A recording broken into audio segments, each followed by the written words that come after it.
Welcome to the Well Prepared Life podcast, where we dive into the fundamentals of readiness for life's challenges, covering topics from personal responsibility to mental and physical preparedness and beyond. Let's forge resilience, nurture growth, and embrace responsibility on the journey to the well-prepared life.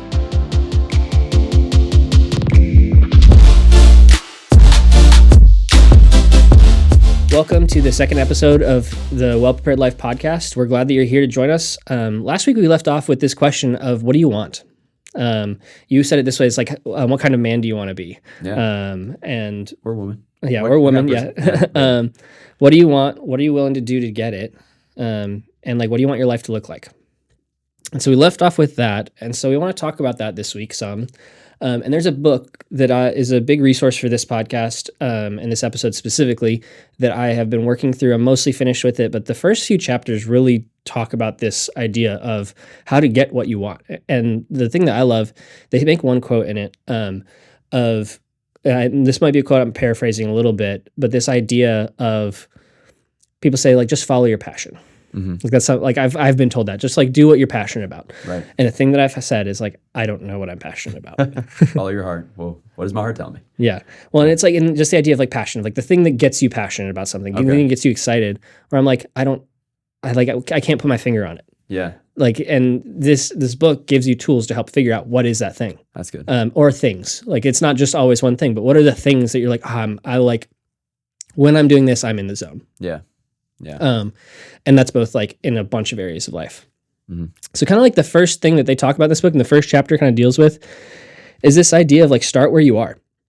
So Kyle, talk a little bit about like what does it look like to start where you are? You have some ideas for this. So some ideas. Anytime you are trying to come up with, I'll use a couple examples. So like a budget. If you're trying to come up with a budget, you have to first identify where your money is going, and you have to first track it and see where every transaction is going, what's going to groceries, what's going to gas. If you're trying to come up with a diet plan, you have to see what you're eating.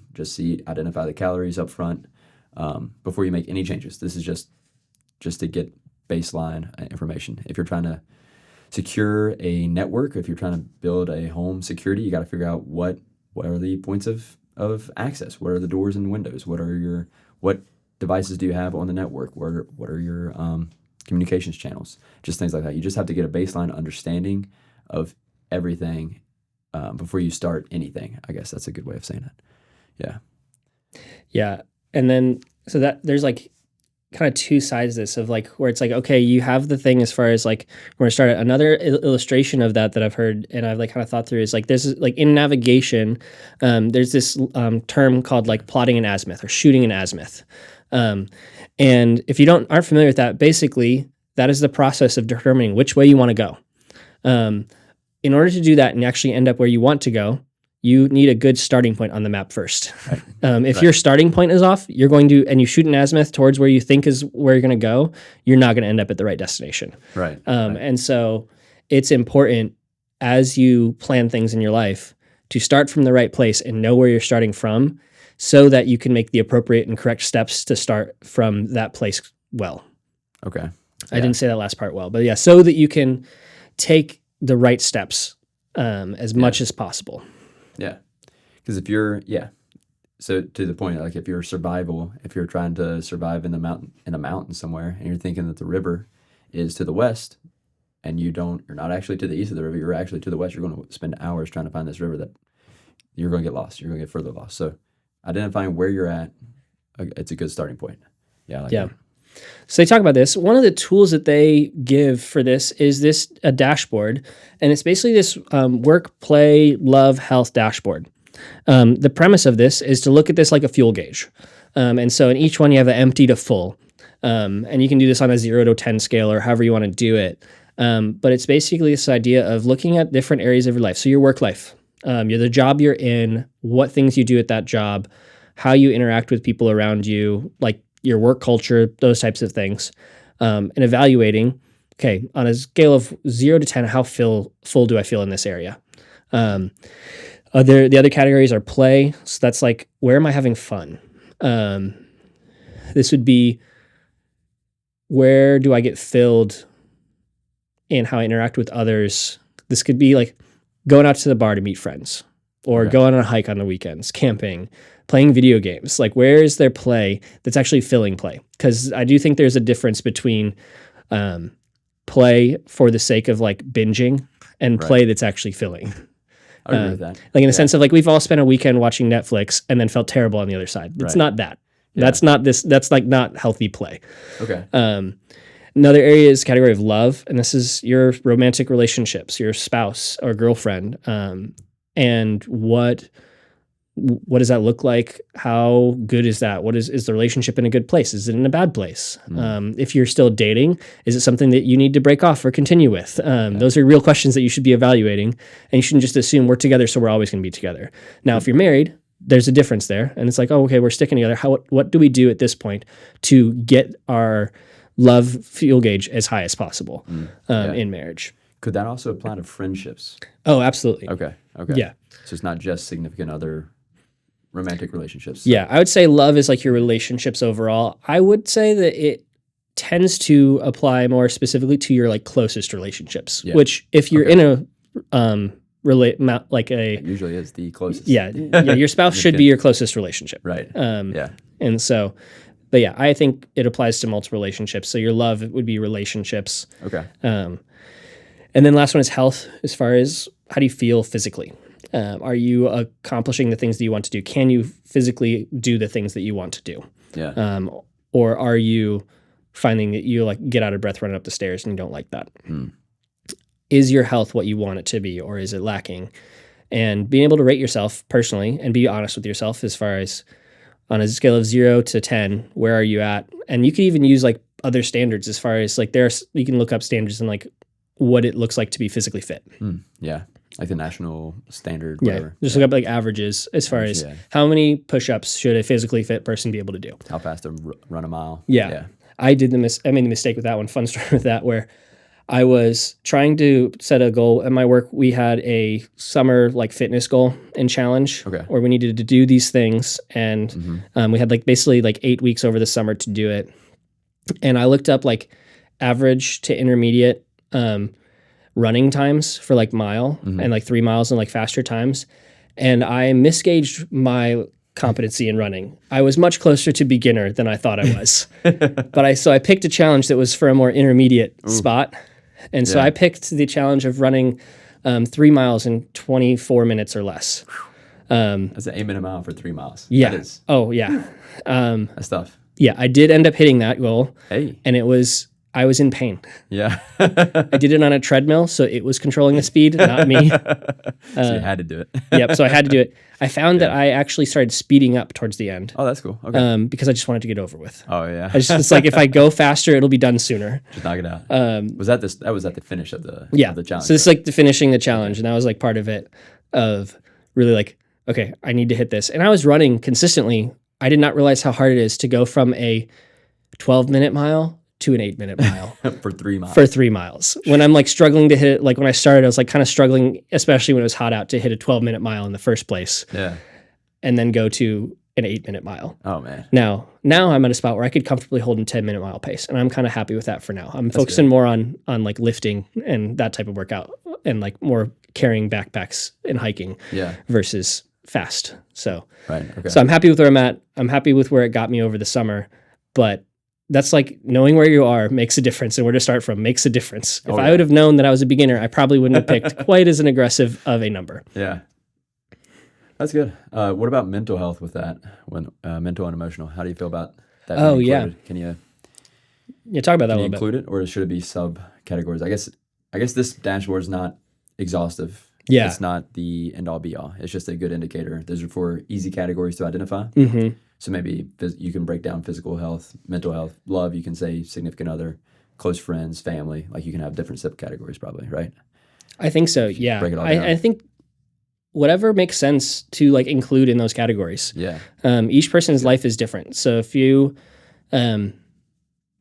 finding that it's like you find it really easy to make friends and hang out with people, your like love category is probably going to be pretty high. Right. But you could also have really great friends and not be in a relationship. Right. And Right. and if have you that want as a that, missing. Yeah. like if you want that, then you're like, okay, my love category, even though I have great relationships with friends around me, I want a romantic partner. Right. and may not be as high as you would otherwise want it to be because of that. And that's like okay to note that. Like that's the big thing I want to make sure is there's no failing. If you're at like a 0 on here, that's an indicator, Yeah. not a failure. That's good. That's good. It's a red flag to be like, hey, this is not how you want to be living your life, but this is where your life is at right now. That's good. And that's where it's like some of the other tools as far as like, well, what do you do to change that? Right. Okay. I did want to take a minute just to go through and kind of like give a brief example of how to do this exercise. We're just going to do very brief, high level. We're not going to go into a lot of details. You can go very deep on this. You can spend pages on each one if you want to, or you can just take in a couple sentences. But Kyle, do you want to start us off with that? Yeah, sure. And then I'll do it as well. So for work, I'd say it's pretty high. Things are clicking. I'd say at 8 or 9. I'm not completely, I guess, expert in my field, but I'm growing, and I love learning, and I love the opportunities that I have. So I'd say that's an 8 or 9 there. I love the supervisor, love my coworkers, so that's all good. Play, I would say that's more at a 5 or 6.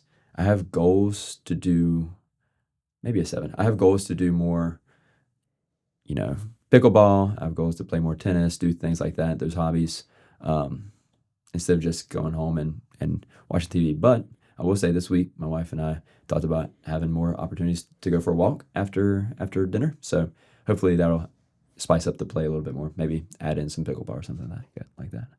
Love, I feel like that's at a solid 7 or 8. My wife and I we've been having some good, healthy discussions. Some would say fights, but no, we've got them resolved now. But so things are a lot better than they were, but still kind of figuring out the yes, some would call that healthy conflict. Yeah, so, which is a thing. So if you've never heard that, there is a thing. We will talk about it at some point. A whole episode, hopefully. Yeah. Maybe we'll see how we want to do it. There's a couple books I have as resources for that stuff. Nice. That I love. That's being like we talked about last week. Being somebody who's like willing to challenge and stuff. I used to love conflict. Now I recognize like how hard it is for people, and I'm like a lot more empathetic towards that. Yeah. And so I'm able to have conflict in a way that's healthy on both sides versus me being like, I'm excited for it. I'm not as excited for it. I really rarely get excited for it anymore. Okay, that's now I just feel the weight of it, but I have to do it. Yeah. And because I know that that's what's better on the other side. But anyway, I've sorry. ebbed and flowed about healthy conflict. I used to like it, and I kind of used to hate it. Used to like it. I don't know. Yeah. It's weird. Depends, I guess. But yeah, sorry. No, you're good. Continue. Yeah, healthy conflict there. And then friends, I think we're figuring out like the friends you want to pour into. I think, I think it's hard if you have like a lot of community trying to make sure that you're picking and what's the word? I guess it's more of a time management thing. Devoting the time you want to with the friends that you have. So I'm trying to figure that out. So that's why it's less than 8 or 9. And then health, that is a tough one because I'd say it's about a 5. I can still run a mile and not feel dead afterwards, but it is a very slow mile. I guess I'm back at that beginner phase of running and health. Missed the gym past few weeks, trying to get back into it. So that's kind of where I'm at with everything. How about you, Nathan? How you feel about it? So my work, I would say right now my work's probably around a 7. I have a great work culture here at the church I work at, and very thankful for that. It's a very healthy environment, and so I'm very thankful for that. And I get to do stuff that I enjoy doing. I am a little restless, which is why it's not higher. So I found that I get to a spot where after I've been here for about 3 years, and there's a part of me that's like, ooh, what's next? Yeah. And so I need to figure out or do some work in myself as far as how much of that is me and how much of that is a valid thing. But yeah, so that's why it's at like a 7. My play is really low right now. It's not affecting me too much as far as I don't feel like I'm like losing things because I don't have as much play. But I've noticed that it's like I just don't do much for play. And so I'm probably at a 3 or 4 when it comes to play, as far as I don't do a whole lot just to enjoy or stuff that fills me in that way. I do other things that fill me. And I think really like one of the things that kind of counteracts some of the play stuff is the love side of things for me. So while play is really low, love is very high. I just had a baby 7 weeks ago. And so there's small life change. The element with that of I have this little one that I'm just crazy about. Right. And then my wife and I have been able to get her parents to take care of our baby while we go on dates. And so we've been able to get back to having a date consistently for the last few weeks. And so that's been great. We've been able to stay connected really well. And like we've done a good job of like, even though we've probably snapped at each other more in the last 7 weeks than we have in a couple years combined, there's also the side of things where we've been quick to like apologize to each other for that as well. So even though there are moments when we're tired and we don't handle something very well, we've also been quick to like connect back with each other. That's good. And so love is very high right now. Health is headed up. And I think that also helps with me feeling full, even though play is low.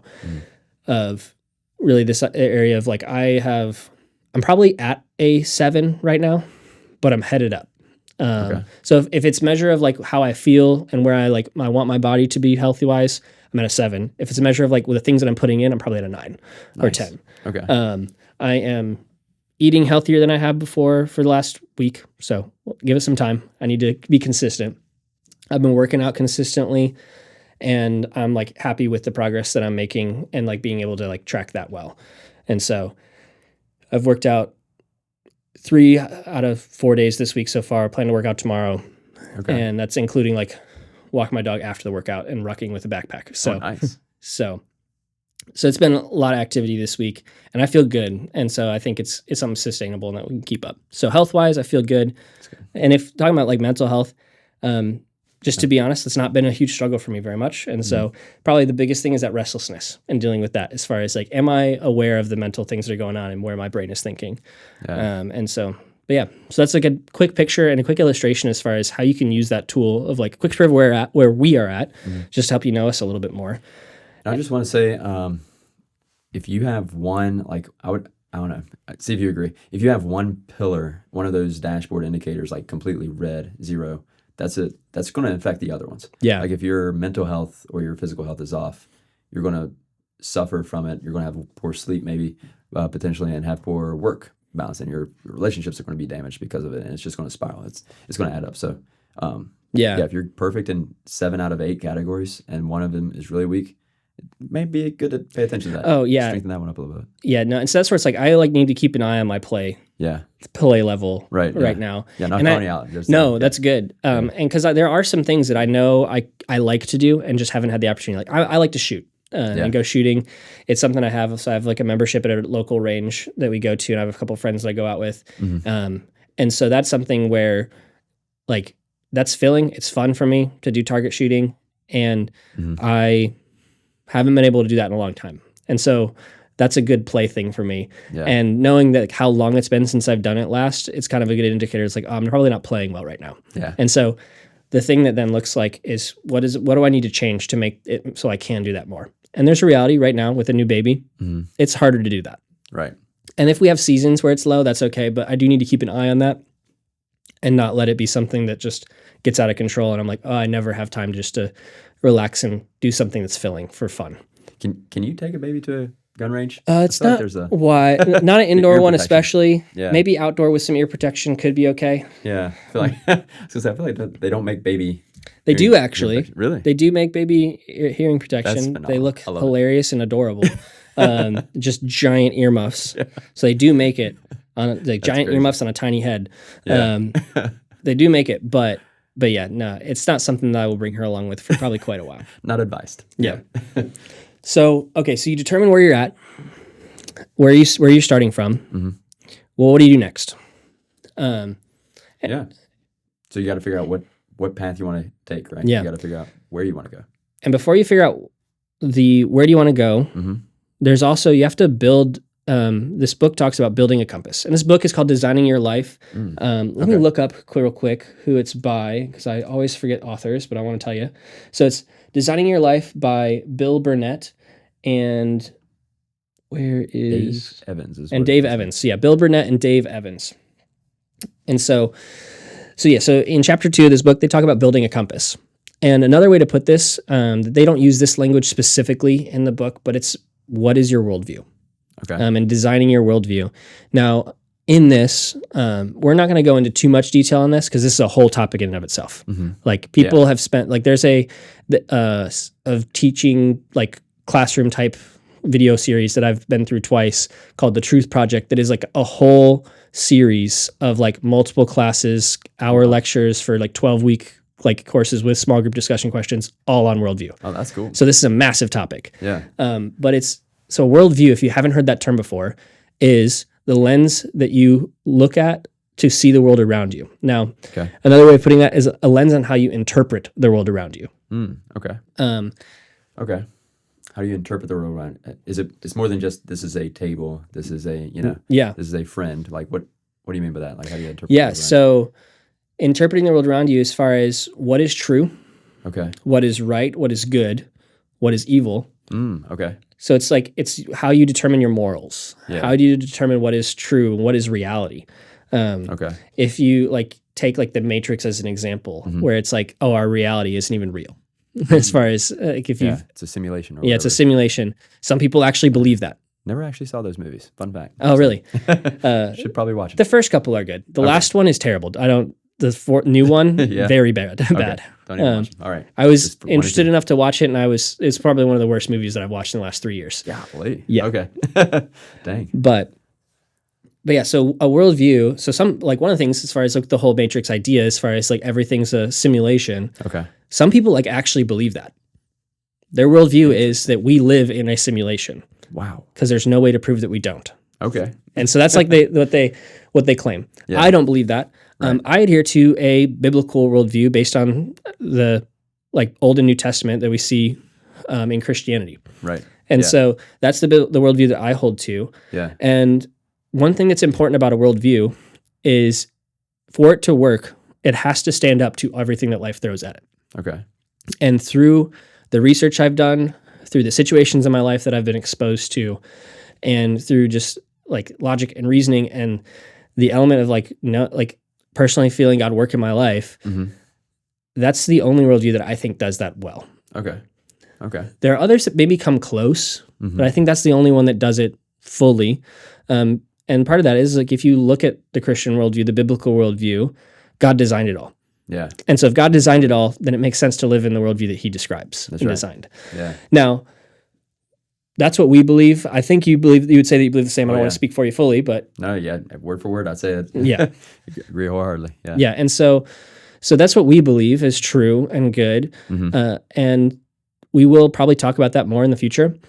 But you don't have to necessarily have that worldview to make steps. But we do think it makes sense. Like your worldview needs to stand up against the things that are going to be thrown against you in this world. Right. Like Yeah. when a friend commits suicide and you don't know how to deal with that, what do you turn to? And like, so it's like there's serious implications to like, what's your worldview? Because it's like, if you believe that there's nothing after death, and it's not just a crutch, like as far as some people would say, it's just a crutch. Well, I'll to believe in the afterlife and heaven. Oh, yeah. They'd say, oh, it's just to make you feel good. I don't believe that. I think there's more to it than that. I think it does make us feel It does good, help. but it's not the only There is hope in that. Right. But I don't think that's the only reason for it. Right. Yeah. But yeah, so it's like if you believe in that, and then there's the hard reality as far as like how do you deal with if there is an afterlife and somebody doesn't get saved. Yeah. But a worldview allows you to stand up. A good worldview allows you to stand up to the hardest things that life throws at you. And I'll go back to the last episode of what I said about my friend. It's like really close to me, Yeah. and just how they had something happen to them with their husband dying that would destroy almost anybody's life. And they held a biblical worldview, and it was able to stand the test of that hard challenge. Right. So your worldview makes a difference.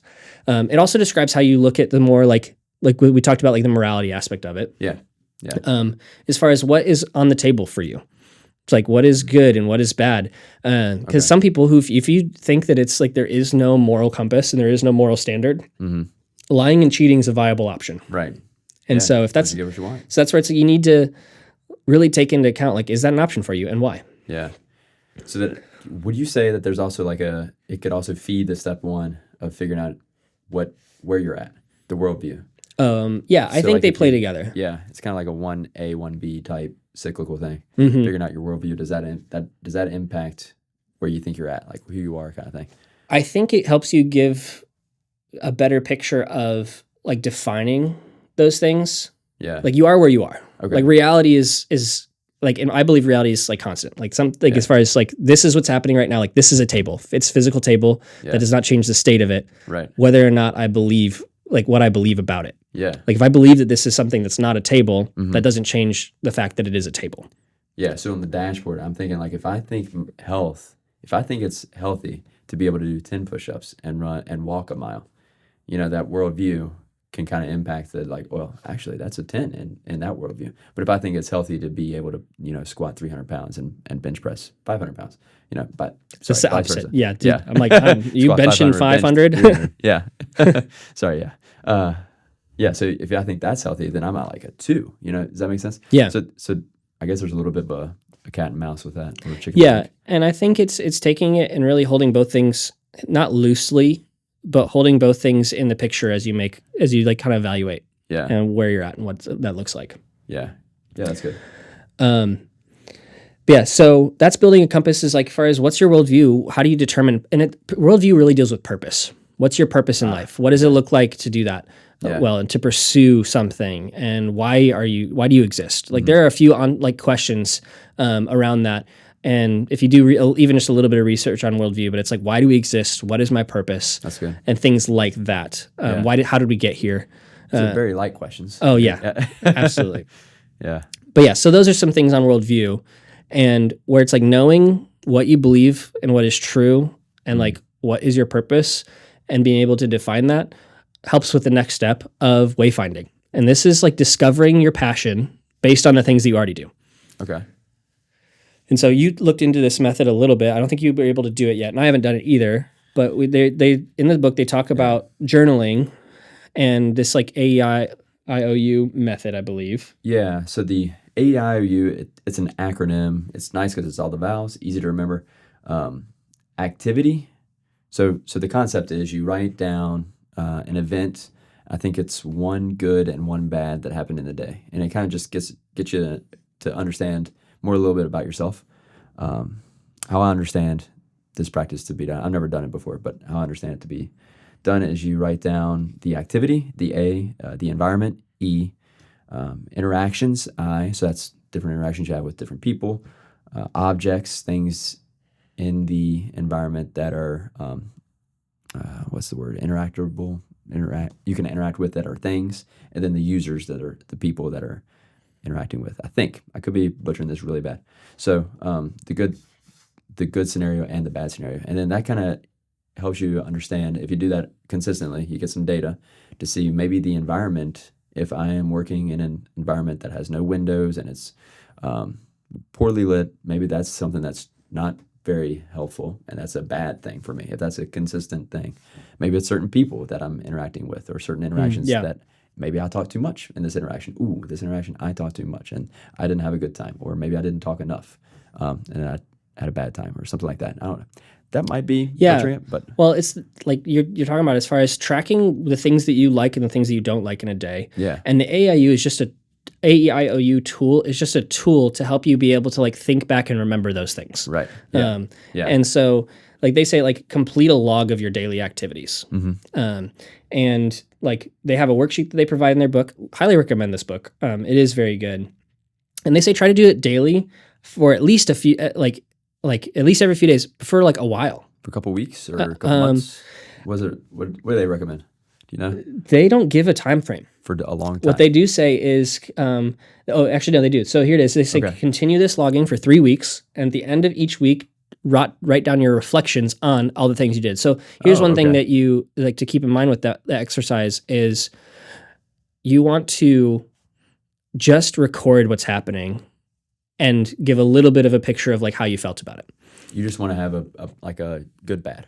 Yeah, or maybe not even good bad as far as, but all of these things happened today. Okay. And here's how I felt about them. Okay. And you can get granular with it, or you can keep a little bit bigger picture. Okay. But you use that as a tool to be like, okay, this thing happened today, and here's how I felt about it. This thing happened. And then at the end of the week, you're like, okay, what are all of the things that I felt good about? What are the other things that made me feel bad? And what are the things that like were in the middle and I didn't care about? Okay. And then you do that for 3 weeks. And that should give you a pretty good picture of how well is your life that you're living actually filling you or taking away. Yeah.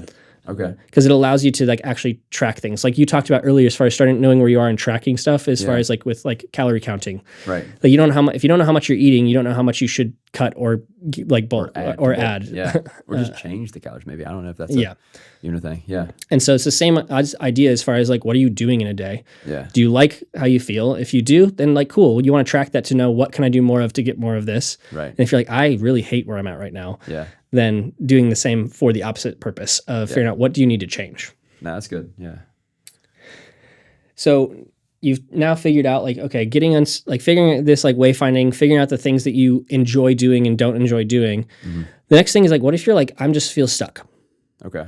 And so they talk about this idea of you don't know what to do next. You found like you've done your life thing and you've tracked the last few weeks, but you're at a spot where you're like, okay, now what? I don't know how to change any of this. So what do you mean by stuck? Like you're just like not enjoying life, or you're not enjoying your It could where be, you're at? yeah, it could be Just trying in to your figure that out. job, Okay. in your relationship. Like really, like look at those 4 areas of health, play, work, love. That's not the Okay. order, but look Yeah. at those areas. And what is there an area where you're like, I don't like where I'm at, but I don't know how to change anything? Okay. I think typically you would say you're stuck if you don't like where you're at, but you don't know how to get out of it. That's good. Okay. And just applying that to different areas. So like Yeah. with play, there's a like probably a little bit of like I'm a little stuck there because I don't really like where I'm at with play, Mhm. but I don't really know what to do differently right now to get out of that. Okay. Um, Okay. and Good so example. so with that, Mhm. there's this idea of brainstorming and the idea of doing a mind map.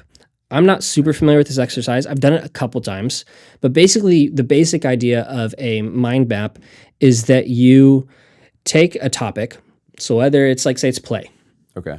and you could get a little more granular as far as like, you take these things that you're like passionate about. So say you find in your week that there's this one thing that you do every day that you're like, I love doing this thing. Yeah. And it's taking that thing and then like kind of picking a category that falls under. Okay.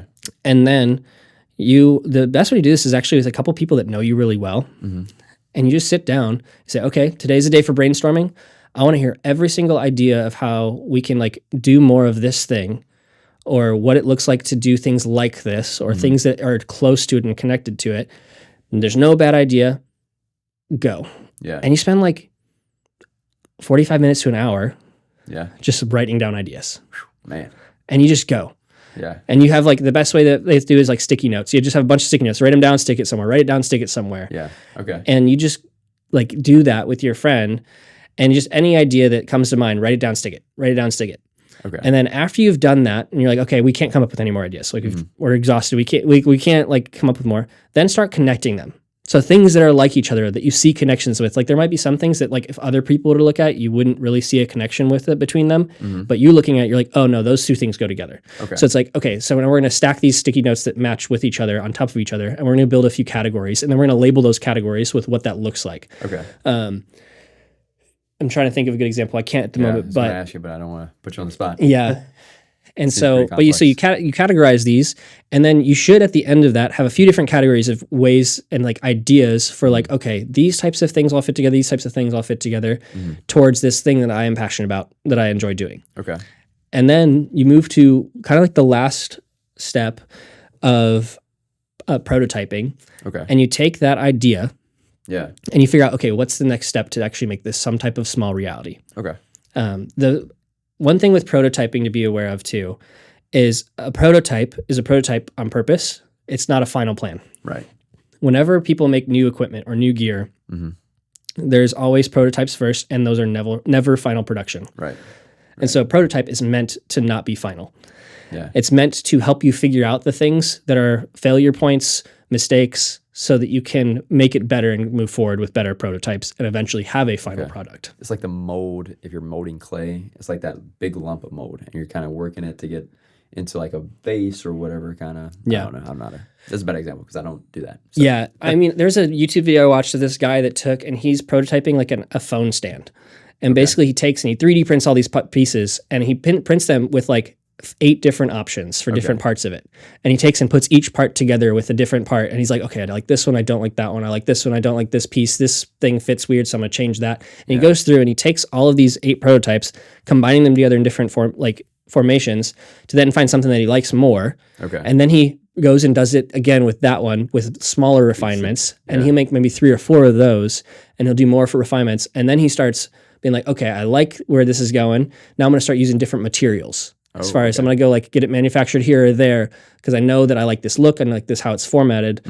And he just basically goes through this prototyping process of getting rid of the things that they don't like and the parts of it that don't work, and moving towards something that's like, oh no, this is really good. Yeah. Okay. And what most people don't realize is you can do this with your life. Yeah.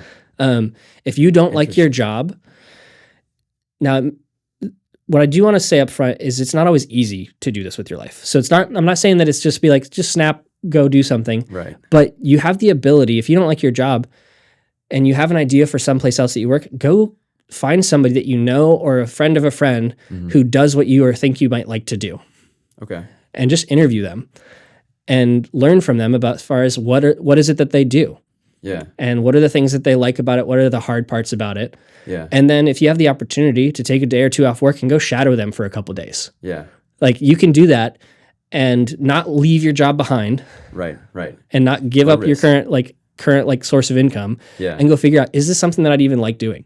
I like that because in my mind, as you're talking about the prototypes, I'm very risk adverse. I yeah. hate failure, and I'm like, man, if I had 8 different prototypes, I would feel so defeated if I didn't like any of those. But then if I liked one, that is in a way a success. And true, was it Thomas Edison said something like he didn't find one way to create the light bulb, he found 1,000 yeah. ways not to, or Yeah. something like I heard that quote Well, last week. and kind of going off that quote a little bit, Yeah, there's the idea of if you find 8 things that you didn't like, cool. Those are 8 options that you don't even consider anymore. right. Just move Like on. you've actually narrowed the playing field to something else. Yeah, Now, it still may be like a wide selection of things, Yeah. but you've taken 8 options off the table.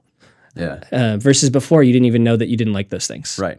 And That's- so that's you, true. so you are actually you are refining your like idea, and hopefully from those 8 things, you learned a little bit more clear direction of what the next set of 8 is going to be. Yeah, That you're you can identify what you don't like, so that kind of helps you figure out what you do like. Yeah, so it's like, so the next 8 won't be as random or broad. Yeah. They'll be more refined. And then you can be like, okay, maybe I like parts of this, but I don't like the whole thing. Yeah. And so I can take that part and take it and run with it. And I love that idea of like a coffee, like having a conversation with somebody. Yeah. That is low risk. You just, $2, $5, whatever coffee's. Yeah, and worth, if you 10 pay bucks. for theirs, $10. Yeah, $10, and you still have your job. Mm-hmm. Nothing's changing there, but you added something else as a possibility. Like you could go down that path. Yeah, because like there's a story in the book that they talk about of this lady that said she wanted to like own a cafeteria.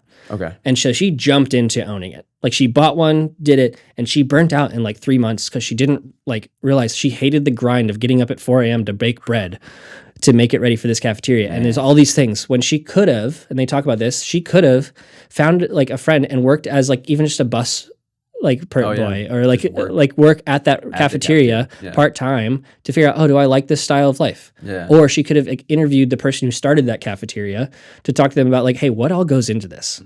And figure out like based Save a lot on of time. her personality, her lifestyle, is this something that she would enjoy doing? Dang. And she would have like not wasted as much money, not wasted as much time figuring out, no, actually I don't want to start a cafeteria. I want to do this other thing. Yeah.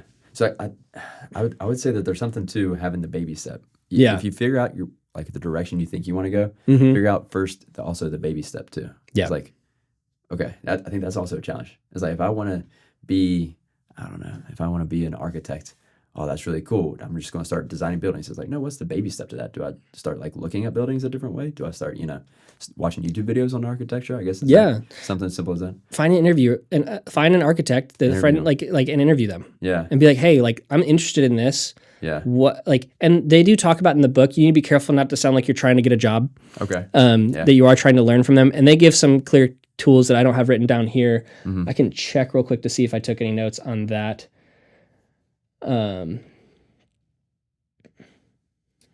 Yeah, I don't see any here. Good question. Like ask a good question. Yeah, so they have like good questions, but there's like ways that they talk about in the book to basically like, how do you approach this in a way? And I think the big thing is like, hey, I'm not expecting anything from this. I just want to learn from you. Yeah. Just like starting off the conversation with that.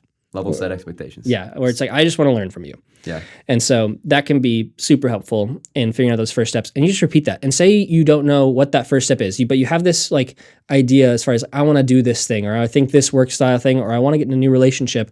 How do I like date well? Yeah. In those different areas, Yeah. you can use that brainstorming tool again to pool all of the possible ideas of how to like start that thing. So it's like Yeah. picking a topic and doing it. Like that brainstorming thing is not a one time and done thing. You can repeat that process to figure out new ideas and get new things that you might not have thought of before.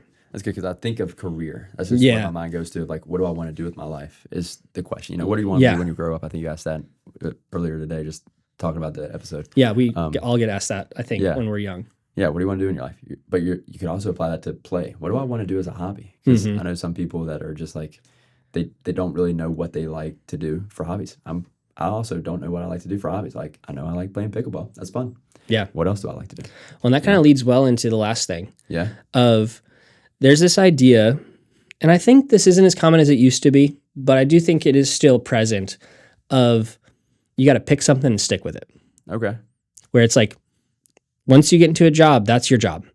Yeah. Now it looks different in this age, especially if you're in like the tech industry, like because there's this whole idea as far as changing of work, like changing of different employers to get better pay and better opportunities. But it still kind of applies in that area of like, are you always going to work in tech? Are you always going to work in like a blue collar job or whatever that looks like? My dad is a great example of this. Okay. And so basically the fundamental idea that I want to say quickly, so the bottom line up front is you don't have to do one thing for your whole life. Yeah. Like, I was going to say, you were just prefacing, like, you can change everything, and then it's like, you're not stuck to it. So So say you can do something for a decade. Okay. And then if you're not content with that thing, say you are content with it for a decade, then like 10 years in, you're like, I'm not really a big fan of this anymore. Yeah. You can do that process again and pick something else. Yeah. Okay. And all of the experiences you gained are not worthless. You can use those towards picking something else and finding something that maybe is better opportunity than what you had before. But my dad is a great example of this because he grew up on a farm and thought he was going to get the farm. And then there was some financial stuff that happened, but where his dad ended up having to sell most of the farm, and that just wasn't an option anymore. My dad went to school for agriculture for his undergrad. Okay. And so he went to school for agriculture undergrad. He's like, I'm going to run the farm when I get out of school. And then while he's in college, got the farm. The farm was sold. And he's like, well, that dream is gone. And so then he's like, okay, now what do I do? Well, then he was an over-the-road trucker for a few years. Yeah. And then he went and got his master's and did that in like a ministry focus with spiritual counseling. He's like, oh, I want to do ministry. And he had this dream of like ministering to people that were truckers at some point. And he had these ideas of doing this. And then that didn't really work. He ended up getting married and he moved to Michigan. And then he was a general contractor doing construction and carpentry for like 10 years. Nice. And then at 50, he started a career in doing ministry to military men and women and their families. Oh, nice. And so, but he had like 3 or 4 different things that were like major life things that he did over the course of like from 18 to 50. Yeah. And he's now been doing that for about 17 years now. And so it's like, that's something that he's stuck with, and he'll probably retire in another 3 years or so and be done with that. But it's just this idea of like, he did a bunch of different things, and at no point that I'm aware of at least, did he say, oh, my life is over because I have to be a trucker for the rest of my life. Right. Or I like the farm thing fell through. Now my life is over because I that was the only plan. Yeah. He took that and he said, okay, what else? What's next? Nice. And so that was like some physical things that caused that to happen. But you can do that even if you're just discontent. Yeah. With where you're at. That's good. Yeah. How do you know when you've had enough? What's a good indicator? I think that dashboard. Yeah. Okay. If you're finding like especially like if your work is low, and you track everything that you do, and like you do that journal process and you really like do it consistently for a few weeks, and you find, you know what, everything at work or most things at work are really draining and this is not something I want to do anymore, it's probably time to start looking for something. That's good. So this is like a cyclical process. You just you just keep going back to it over and over again. And it's like you can like they have a tool in the book. Basically, you design 3 different options for your life. Okay. Like over a 5-year period. Like look at the next 5 years, what are 3 different options that you could pursue? Wow. Okay. And so it's like, say like you get to a point where you're like not content anymore. You can reference back to that and be like, hey, I threw this option out there a while ago. Is that something I still want to do?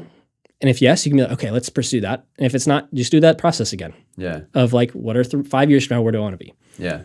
I think, something that we kind of skipped over, I did want to bring it back up, is I've always heard it said that when you are doing something for hours and it feels like it's been 2 minutes, that's how you know you love what you're doing. Yeah. And that's a good indicator. So that's a good way to like kind of remember, hey, am I not enjoying what I'm doing? Is this 2-minute task taking 5 hours to do that I'm just not enjoying it? Like that could be a good indicator. Yeah, too. that's a great thing for that first, like when you're writing down your activities from the day, keep note of things like that. Right. Yeah. Like be like, great zone. Like as Right. far as I was in the zone doing this In thing. the zone. Yeah. Yeah. And so, yeah, keep note of that when you journal your daily activities and what that looks like. Yeah. Yeah. I think you mentioned it earlier. I meant to. Yeah, I know they reference stuff like that in the book as Yeah. well. And that book is Designing Your Life by Bill Burnett and Dave Evans. I think. Yeah. Bill Burnett. Let me see. Bill Burnett and Dave Evans. Yeah, Bill Burnett and Dave Evans. And so definitely encourage you to check it out. It was super useful. They have some stuff in there also for like designing your job and finding a job and getting hired and what that process is. Those are more niche things, and we want to talk about more of the broad things. But I hope this was helpful. Yeah. There's a couple of things that I want to like make up front and like say as we wrap up is this doesn't all happen at once. Right. Okay.